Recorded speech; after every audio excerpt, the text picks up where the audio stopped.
While comes to a head also during season 3. A lot is going on in season 3, my friends.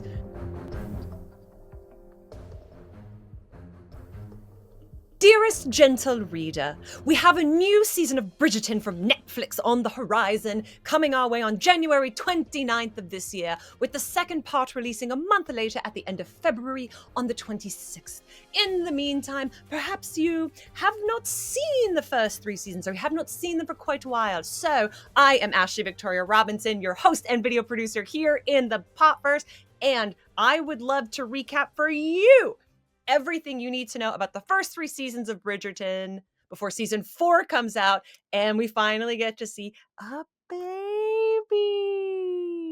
Bridgerton Netflix series is based on the Bridgerton series of books by author Julia Quinn and unsurprisingly follows the adventures and romantic love stories of the Bridgerton siblings. They are narrated by the mysterious Lady Whistledown, who has a very posh RP style accent and writes the local gossip column about Bridgerton and the London scene. Season 1 focuses on eldest daughter Daphne falling in love with the Duke Simon. It also introduced us to Regé-Jean Page, my vote for the future James Bond, and gave us many, many good things unto the world. The second season stars Anthony Bridgerton and his love story with Kate. Anthony, of course, is played by Jonathan Bailey, who you may know as Fiyero and that guy from that Jurassic Park movie. And season 3 starred Colin and Penelope. Colin Bridgerton and Penelope Featherington is secretly revealed to be Lady Whistledown herself. Season 1 focuses on Daphne Bridgerton and Simon, Duke of Hastings. This is Daphne's first outing into proper society.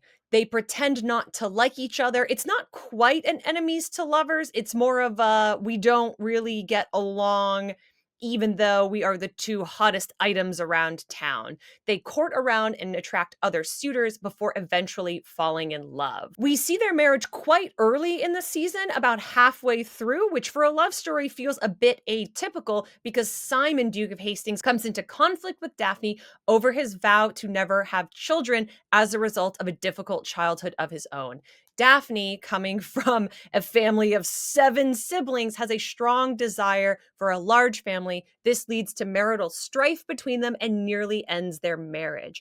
However, by the end, Daphne and Simon do reconcile and have a baby. Meanwhile, Lady Whistledown, who writes the local gossip rag, scandalizes the Ton by revealing some of the innermost secrets that they hold dear. Daphne's younger sister Eloise is trying actively to unmask her. This is a plot that will carry forward through several seasons. The twist, of course, being that Eloise Bridgerton is best friends with Penelope Featherington, who, as I mentioned before, is Lady Whistledown. Season 2 focuses on Anthony Bridgerton, the newly labeled Viscount Bridgerton himself, the eldest sibling, the eldest son of the Bridgerton family, falling in love with Kate Sharma, new to the Ton, newly returned to high society.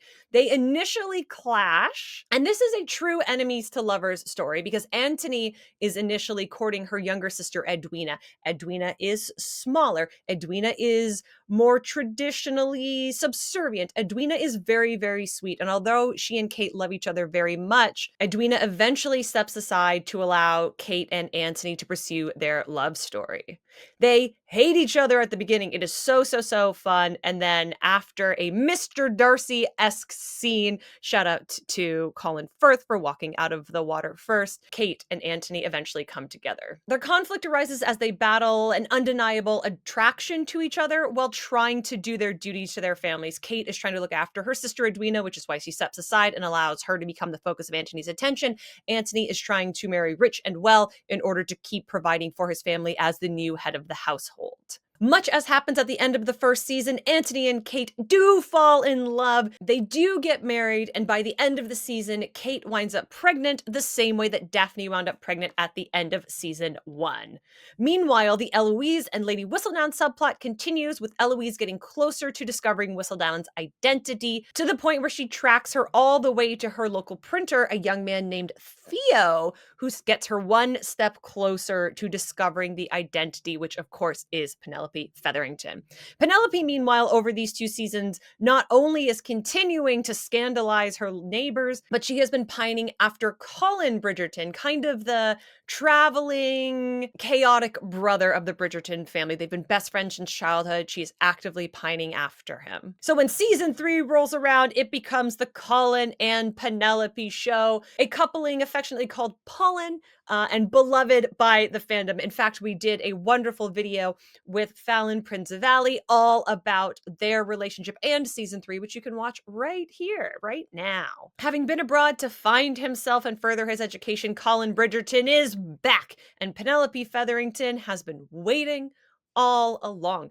She's ancient and practically dead by the status of the Ton, having been out in society for many, many years, and she is actively trying to find a husband. She asks Colin to mentor her in order to make her into a more desirable wife, and of course he starts to see her greatest qualities in a new light for the first time, and a spark develops between them. Penelope very nearly gets married to not Colin before he finally expresses his true feelings to her, and when her identity as Lady Whistledown is brought out to him, he decides to support her and encourages her to continue writing. There's another romantic and marriage subplot in this season of Francesca Bridgerton. Francesca Bridgerton is one of the youngest. In fact, when you see her in season 1, she just looks like a little girl, and now she's practically a grown-up.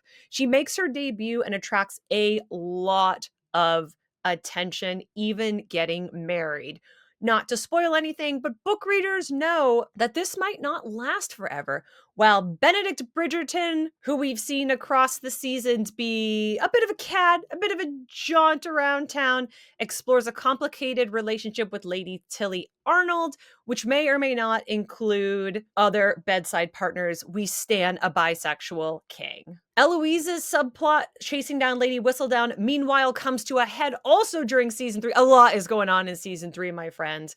She discovers that it is Penelope Featherington who's been behind Lady Whistledown this whole time. It, of course, puts a strain on their friendship and then causes a difficulty between her brother Colin and her best friend Penelope. By the end of season 3, we have 4 marriages, a bunch of babies, and even more drama than ever before. Bridgerton Series 4 debuts on January 29th on Netflix. I will be watching, and we'll be back with another recap once season 4's high drama comes to a close. For even more Bridgerton, for even more literature, for even more romance, be sure you are visiting thepopverse.com. I have been Ashley Victoria Robinson, your Lady Whistledown here in the Popverse, and I will see you next time.